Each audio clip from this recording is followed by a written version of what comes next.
যে তারিফ কোনো যুগে কোনো কালে কারো পক্ষে হক আদায় সম্ভব ছিল না, এখনো নাই, তা কিয়ামত থাকবে না।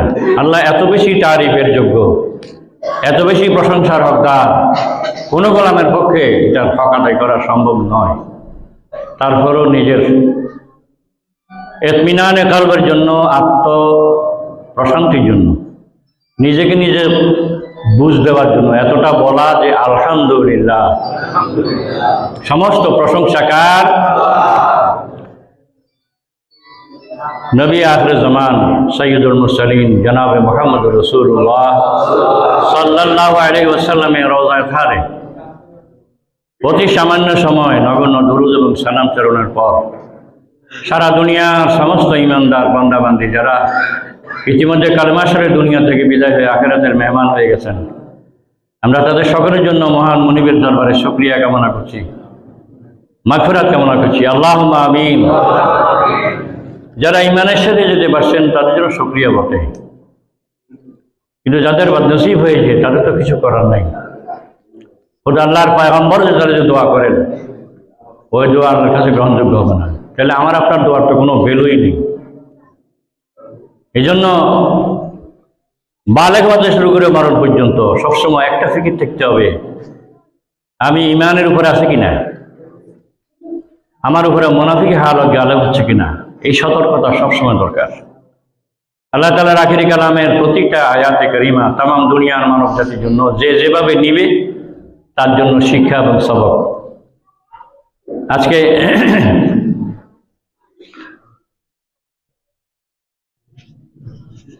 ফুরফুরার থেকে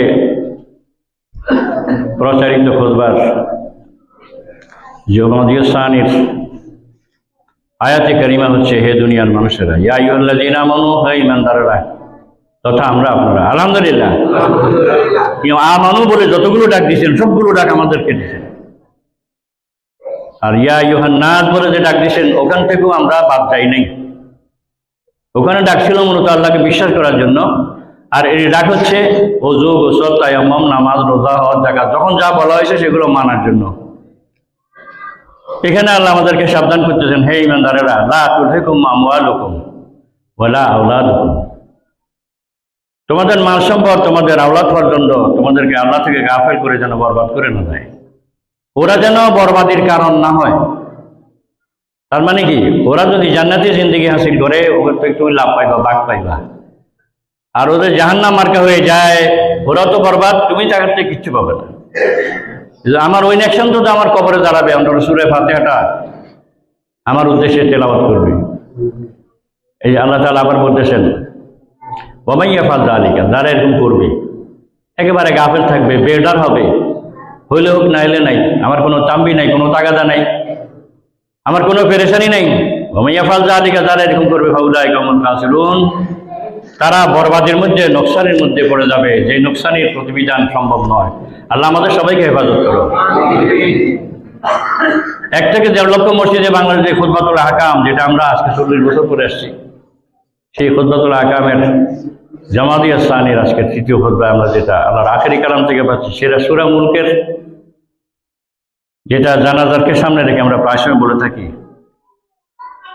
আল্লাযী খালাকাল মাউতা, তিনি সেই রব যিনি তোমাদের মৌত তৈরি করেছেন, ওয়াল হায়াতা, এবং তোমাদের জন্য জীবন তৈরি করেছেন, এই জন্য লিয়াবলুয়াকুম, যাতে পরীক্ষা করে দেখে নিতে পারেন তিনি, আইয়ুকুম আহসানু আমালা, আমলের দিক থেকে কে কত বেশি উত্তম।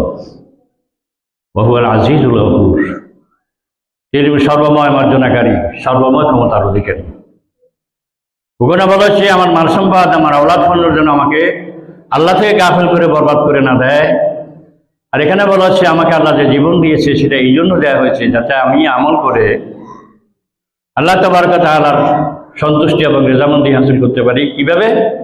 রাসূল করিম সাল্লাল্লাহু আলাইহি ওয়াসাল্লাম করেছেন যেভাবে, সাহাবায়ে কেরাম আজমাইন করে যেভাবে, কিয়ামত পর্যন্ত সারা দুনিয়ার মানব জাতির মধ্যে যারা ঈমান আনবে সকলের জন্য একটাই মানদণ্ড, সেটা হচ্ছে মুহাম্মদুর রাসূলুল্লাহ সাল্লাল্লাহু আলাইহি ওয়াসাল্লামের জীবন জিন্দেগি। আজকে দুর্ভাগ্য জাতির আমরা অনেক কিছু জানি, পড়ি, কোরআনে হাকিম থেকে রাসূলের জিন্দেগি তালাশ করতে পারি নাই, রাসূলের জিন্দেগি থেকে কোরআনে হাকিমকে তালাশ করতে পারি নাই। অত দুইটা এক জিনিস। কোরআনে কারীম কতগুলো থিওরি নির্দেশনার কথা বলে, আর আখেরি পয়গম্বরের গোটা জিন্দেগি ওই নির্দেশগুলো কিভাবে পালন করে তা হাতে হাতে প্র্যাকটিক্যালি দেখায় দেয়। যেরকম বিজ্ঞানের ছাত্রদেরকে বই পড়ানো হয়, ল্যাবরেটরিতে গিয়ে সেগুলো আবার দেখানো হয়। তোমরা যেটা পড়ছিলা সেটার হালত এরকম। আল্লাহু আকবার। অতএব এই দুই হালতকে আমরা সামনে রাখলে, এই দুই আয়াতে কারিমার আবেদন সার্বজনীন আবেদন, বিশ্বজনীন আবেদন, আজীবনের আবেদন, কিয়ামত পর্যন্ত মানব জাতির জন্য ছিল, আছে, থাকবে। বাকি আমার আপনার সেখান থেকে যে সবক হাসিল করা হয়, আরেকটা সবক এসে যায় আমার জিম্মাদারিতে, আমার অধীনস্থ দ্বারা। আমার স্ত্রী বেনামাজি থাকলে আমি কি করে নামাজি হই? আমি বাপ নামাজি হলে আমার ছেলে কি করে বেনামাজি হয়? এমনকি আমার ঘরে চাকর বাকর যারা কাজকর্ম করে তাদেরকে পর্যন্ত এই ক্ষেত্রে আমার জিম্মাদারি আল্লাহর আখেরি কালামের দাওয়াত, আল্লাহর তৌহিদের দাওয়াত। কুল হুয়াল্লাহু আহাদ, তুমি বলো আল্লাহ এক। আল্লাহ এক এটা কে জানে না, কিন্তু বলো। কেন বলবা? বলা তোমার আরেক দায়িত্ব, বিশ্বাস করা এক দায়িত্ব। আর ঈমান তোমার পরিপূর্ণ রূপ পাবে না, এই ঈমান তোমার মোকাম্মেল হবে না যদি ঈমানের তিনটা হাইসিয়ত, তিনটা হালত একসাথে না হয়। এক তো তুমি মুখে বললা, এটা অতি সামান্য নগণ্য বিষয়। এটা একজন ইহুদি নাসারা বলতে পারে, একটা হিন্দু বৌদ্ধ খ্রিস্টান বলতে পারে। যুদ্ধের সময় দেখা গেছে হিন্দুরাও সুন্দরভাবে মুসলমান মতো কলমা করছে, হয়তো মাঝে দু একজনে বলে লা ইলাহা ইল্লাল্লাহ সুবহানাকা ইন্নী কুনতু মিনাজ জালিমিন। पांजे तुम मुसलमान हो, अगर मुसलमान हो तो कलमा बताओ। तो फड़ा ला इलाहा इल्ला अंता सुब्हानका इन्नी कुन्तु मिनज़ ज़ालिमीन। अरे ये तो मुसीबत की कलमा है। अरे भाई मैं तो अभी मुसीबत में हूँ, ये तुम बड़ा मुसीबत की तुम यार धरी এখন যাই হোক কথার কথা আর কি। আল্লাহু আকবার। অতএব হায়াত আমাদের শেষ হয়ে যাচ্ছে বরফ আলার মতো। আল্লামা শাফি রহমতুল্লাহ দুনিয়ার সমস্ত ইমানদারের জন্য বরফওয়ালা থেকে শিক্ষা গ্রহণ করেন। তিনি সূরা আসরের তাফসীর লিখতে গিয়ে বলেছিলেন, আল্লাহ তাবারক ওয়া তাআলা যদি সূরা আসর নাযিল করে আর কিচ্ছু নাযিল না করতো, তো আমি দেখতেছি 30 পারা কোরআন শরীফের সবটা সূরা আসরের ভিতরে আছে। করে সুবহানাল্লাহ। একটা লোকের কিরকম নজর থাকলে কথা বলতে পারে বলেন? অর্থাৎ ব্যাখ্যার দিক থেকে, তাফসীরের দিক থেকে সমস্ত আবেদন তিনি এখানে খুঁজে পাচ্ছেন। এক হচ্ছে কালেমার ঈমানের দাবি, দুই হচ্ছে সেই ঈমানকে পরিপূর্ণতা নেওয়ার জন্য চরম ধৈর্যের পরিচয়, এই হকের ব্যাখ্যা বিশ্লেষণ, এই হকের পথে টিকে থাকা এবং এই হকের পথে অন্যদেরকে ডাকতে থাকা, এই হালতের ভিতরে গোটা কোরআনের দাবি এসে যায়। অতএব তিনি বলেন, বরফওয়ালা যেরকম চিৎকার করে বলতেছে, ও দুনিয়ার মানুষেরা দয়া করে তাড়াতাড়ি আমার বরফগুলো কিনে নাও, নইলে আমার পুঁজিও মারা লাভ না থাক। আমি যে টাকা দিয়ে বরফ কিনছি যেটা বেচা না হয় তাহলে আমার পুঁজিও কি হয়ে যাবে। আল্লাহ এমনি এমনি কসম খায়নি। আল্লাহ সময়ের কসম খেয়ে কথা বলার কি দরকার? এই জন্য দরকার সময় তোমাকে দামি বানাবে, সময় তোমাকে বরবাদ করবে। ঠিক কিনা বলেন? একটা ইট 10 টাকা না হোক, 8 টাকা, 5 টাকা, 6 টাকা দাম আছে, কেন? এর পিছনে মেহনত আছে কারো না কারো। দুনিয়ার হাইসিয়তে ইটের পরিমাণ মাটি, এখান থেকে কেউ ভাই দয়া করে আমার এই একটা মাটির দলা আপনি 2 টাকা হলে 2 টাকা দেন, 1 টাকা হলে 1 টাকা, কেউ কিনবে না। সে ওই যোগ্যতা হাসিল করে নাই 8 টাকা নেওয়ার মতো। একটা ইট যে যোগ্যতা হাসিল করছে সে নিজে করে নাই, তার পিছনে কোনো না কোনো মানুষের মেহনত জড়িত হওয়ার কারণে সে অবহেলিত মাটি কিছু মূল্যের অধিকারী হয়েছে। এই যে আল্লাহ তাবারক ওয়া তাআলা সময়ের কসম খেয়ে কথা বলছে, সময়ের কসম, সমস্ত মানুষগুলো বরবাদ হয়ে যাচ্ছে। আল্লাহ আফসোস করতেছেন। সবসময় বলেছি, আজীবন বলেছি, আপনারও বলা উচিত, বোঝা উচিত। আল্লাহর আফসোসের কি দরকার? আল্লাহর কারো কাছে ঠেকা নাই, অতএব আফসোসের দরকার নাই। আফসোস এক কারণে আসে, আল্লাহ বলেন সারা দুনিয়ার মাখলুক আমি আমার কুদরত দিয়া বানাইছি, আমার ফেরেশতা দিয়া বানাইছি, ও গোলাম তোকে আমি আমার নিজ হাতে বানাইছি। সুবহানাল্লাহ। আমি চাই না আমার বানানো গোলামগুলো জাহান্নামের কাঠখড়ি হোক। এই জন্য সাহাবায়ে কেরাম আজমাইন এই হালতটা বুঝতে পেরেছিলেন, আল্লাহর এই মনসা বুঝতে পেরেছিলেন, জান বাজিরিকে পথে পড়ে থেকেছিলেন এবং এই পথে তাদের জীবন উৎসর্গ করেছিলেন। নইলে মসজিদ নববীর মধ্যে 50,000 রাকাত ফেলে, আল্লাহর কাবা ঘরের মধ্যে 1 লক্ষ রাকাত নামাজের সওয়াব পেলে, তখন বিদায় ভাষণে আল্লাহর পয়গম্বর বললেন, এই জিম্মাদারি নিয়ে তোমরা পৃথিবীর আনাচে কানাচে এখনই চলে যাও। সবাই এখনই রওনা করলেন। কে কোথা থেকে আসছে আর চিন্তার দরকার নাই। কিরকম হক আদায় করছে, আল্লাহু আকবার, আমাদের কল্পনায় আসে না।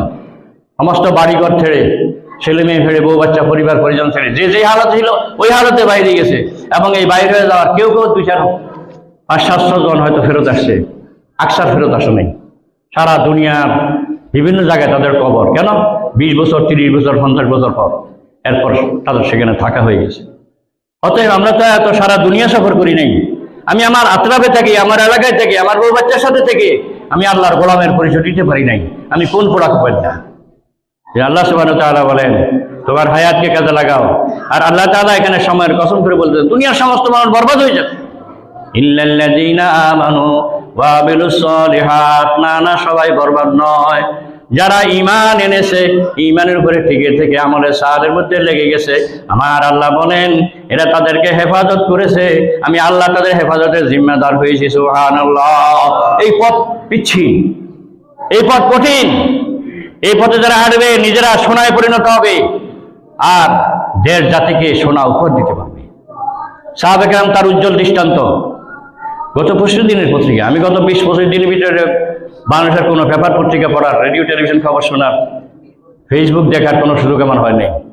কোথায় কি হচ্ছে না আমি কিছু জানি না, কিন্তু এইটুকুন জানি আজীবনের কথা, যারা যেখানে যেটুকুন হায়াতকে আগে বরবাদ করেছি ওই বরবাদিও আমার, কাজে লাগাইছি ওই লাভটাও আমার। আজকের খুতবার মূল প্রতিপাদ্য বিষয় এটাই, আমরা যেন পিছনের দিকে না তাকাই, সামনের দিকের জন্য, আগামী হায়াতকে কাজে লাগাবার জন্য প্রতিশ্রুতিবদ্ধ হয়ে আল্লাহ আমাদেরকে তৌফিক দান করো। কয়লা ধুইলে ময়লা যায় না, যে নিজেই কয়লা ও আমারও পরিষ্কার করবো কেমনি? সাহাবায়ে কেরাম আজমাইন যখন সোনার মানুষে পরিণত ছিলেন, আল্লাহ নবী মুস্কি হেসে বড় খুশির সাথে বলতে ফেলেছেন। কি বলছিলেন? খায়রুল কুরুনি কারনি, খায়রুল কুরুনি কারনি। একবার নয় 3বার রিপিট করেছেন, আমার যুগের নাম হলো সোনালী যুগ। সুবহানাল্লাহ। কারণ এই যুগ পয়দা হওয়ার আগে तमाम सृष्टि जगत सबथेके निकृष्ट जाति छिलो এই দেশ, এই জাতি। সেই পায়ের নিচের মানুষগুলোকে মাথার উপরে তুলে ফেলা হয়েছে, সম্মানের সর্বোচ্চ স্থানে প্রতিষ্ঠিত করা হয়েছে। আল্লাহ যাদেরকে সার্টিফিকেট দিলেন, ও পয়গম্বর তাদেরকে জানায় দাও ওদের প্রতি আমি আল্লাহ রাজি হয়ে গেছি, ওরা আমার প্রতি রাজি হয়ে গেছে। বলেন সুবহানাল্লাহ। ওদের জন্য আল্লাহর জান্নাত ওয়াজিব হয়ে গেছে, জাহান্নাম হারাম হয়ে গেছে। অতএব কোনো ত্যাগ নাই, কোনো কোরবানি নেই। কিছু টুকটাক আমল করে আমি মনে মনে খুশি, আমি আসি তো ইমানের উপর, আসি তো ইসলাম কথা, আসি তো কেবল আমি মুসলমান নয়, আমি মুসলমান তো। এই কথাকে সামনে রেখে যদি ওই সোনার মানুষদের ইতিহাস আপনার স্মৃতিপটে নিয়ে আসেন, কি দেখবেন? পৃথিবীর সর্বশ্রেষ্ঠ মানুষ আম্বিয়া আলাইহিস সালামের পরে হযরতে আবু বকর সিদ্দিক রাদিয়াল্লাহু তাআলা আনহু, যার এক কণা পরিমাণ গুনার প্রমাণ পাওয়া যায় না, যার এক পরিমাণ নিমক হারামি নাফরমানির প্রমাণ পাওয়া যায় না, যার এক চুল পরিমাণ আল্লাহর হক আদায়ের মধ্যে ত্রুটি করেছেন এরকম কোনো প্রমাণ পাওয়া যায় না। বরং সব ক্ষেত্রে তিনি 1 নম্বর, দানের ক্ষেত্রে 1 নম্বর, নফলের ক্ষেত্রে 1 নম্বর, রোজার ক্ষেত্রে 1 নম্বর, কি চুরি ঘুরি মানুষের উপকার করার ক্ষেত্রে 1 নম্বর, প্রত্যেকটা ক্ষেত্রে 1 নম্বর। এমন আল্লাহর গোলাম যার জিন্দেগিতে আল্লাহর নাফরমানি নাই, নামাজের মধ্যে চিৎকার করে কেঁদে দিলেন, ও পরওয়ারদিগার, ও মাওলা মুনিব, তুমি যদি কিয়ামতের ময়দানে বলে দাও বকর তোমার আমল আমার পছন্দ হয় নাই, অতএব আমার জান্নাত তুমি ফিরাই দাও, তোমার আমল তুমি ফিরাইয়া নাও। নাউযুবিল্লাহ। তিনি চিৎকার করে কেঁদে উঠলেন নামাজের ভিতরে। এটার নাম হচ্ছে তাকওয়া। আত্তাকওয়া হাহুনা, আত্তাকওয়া হাহুনা, আত্তাকওয়া হাহুনা। আল্লাহর পয়গম্বর বলেন, ও দুনিয়ার মানুষেরা, তাকওয়া এখানে, তাকওয়া এখানে। গত কয়েকদিনের, সম্ভবত আগামী সোমবার কি গত সোমবার কি মঙ্গলবার হবে, বাংলাদেশের জাতীয় পত্রিকার হেডলাইন এসে আমার দেশে 9,000-এর বেশি নতুন করে কোটিপতি হয়েছেন তারা। একটু হিসাব মিলান না, এদের কাছে তো বেশি টাকা আসি গেল, আর এখান থেকে যদি না নিই তো আমার এখানে জমা হয় কেমনে? যেখান থেকে নিচে ওখানে টান পড়বে না? যে শিল্প চলে না, ব্যবসা চলে না, মানুষ সব ক্ষেত্র থেকে এখন টানাহেসের মধ্যে আসে। ওই জায়গার মধ্যে কি জাতীয় কায়দায় চুরি হলে পরে এখনো মানুষ কোটিপতি হওয়ার তালিকায় আছে। এদের হৃদয়, এদের কলবে আল্লাহর ভয় আছে নাই? যার হৃদয় আল্লাহর ভয় নাই, তার হৃদয় আমার আপনার টাকা চুরি করলে অসুবিধা কি?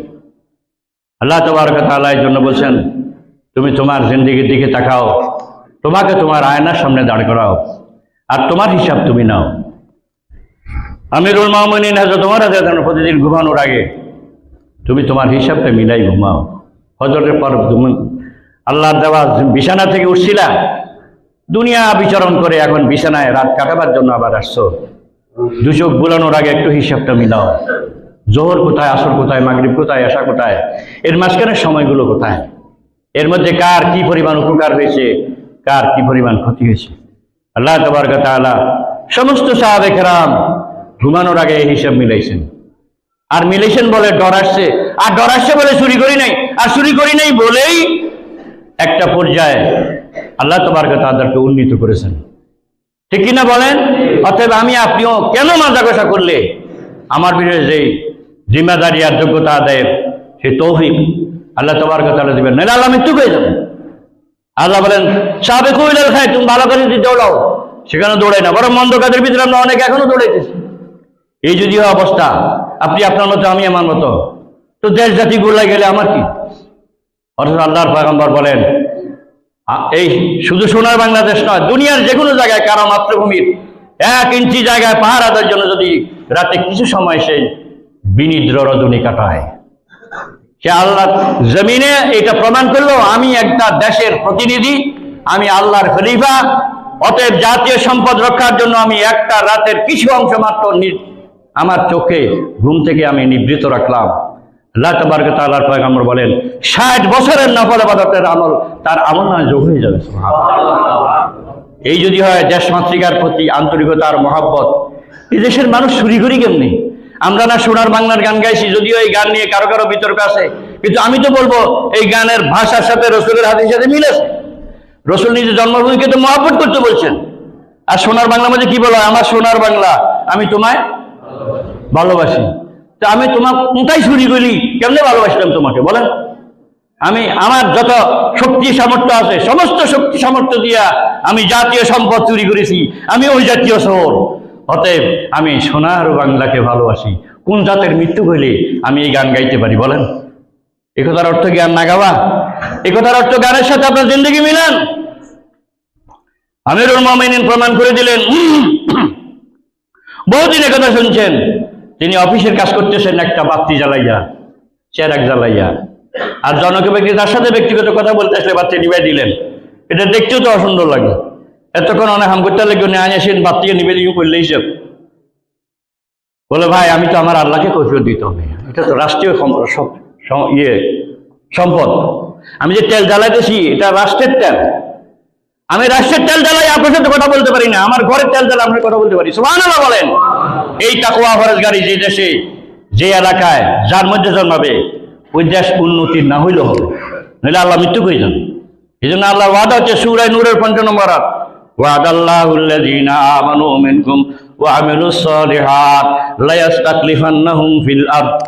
আমি আল্লাহ কথা দিলাম দুনিয়ার কোন প্রান্তে মানুষ যদি সততা অর্জন করে আর সঙ্গে সঙ্গে যদি যোগ্যতা অর্জন করে, আমি কথা দিলাম আগে যেরকম আল্লাহর জমিনে আল্লাহর দ্বীনকে গায়েব করার জন্য আমি রব্বুল আমিন নিজেই সাহায্য করেছি, কিয়ামত পর্যন্ত দুনিয়ার যে কোনো প্রান্তে এই যোগ্যতা যারা হাসিল করবে আমি তাদেরকেও খেলাফতের জিম্মাদারি হাতে তুলে দেব। সুবহানাল্লাহ। তো আল্লাহর তো আল্লাহ ঠিকই বলছেন যে আমারটা তো আগে, চাকরি আগে না বেতন আগে বলেন? চাকরি আগে। আমি চাকরি করি নেই, কোন গালে বেতন আশা করি বলেন? এই চাকরি আর বেতন ইয়াকা না'বুদু বলেন না, বলেন না ইয়াকা। কত বড় ওয়াদা এটা, কোনদিন চিন্তা করছি? ও পরওয়ারদিগার, আমি নামাজের মধ্যে দাঁড়াই, তোমার সাথে চুক্তিবদ্ধ হচ্ছি, তোমার ছাড়া আমি কারো গোলামি করি না, তোমার ছাড়া কারো কাছে সাহায্য চাই না। দোনোটা মিথ্যা কথা। আসুন এই মিথ্যাকে সত্যে পরিণত করার জন্য, দেশ জাতির কল্যাণের জন্য নিজেকে সোনার মানুষে পরিণত করার চেষ্টা করি। আল্লাহ আমাদেরকে তৌফিক নসিব করো, আমিন। মা তৌফিক ইল্লা সুন্নাতুল্লাহ।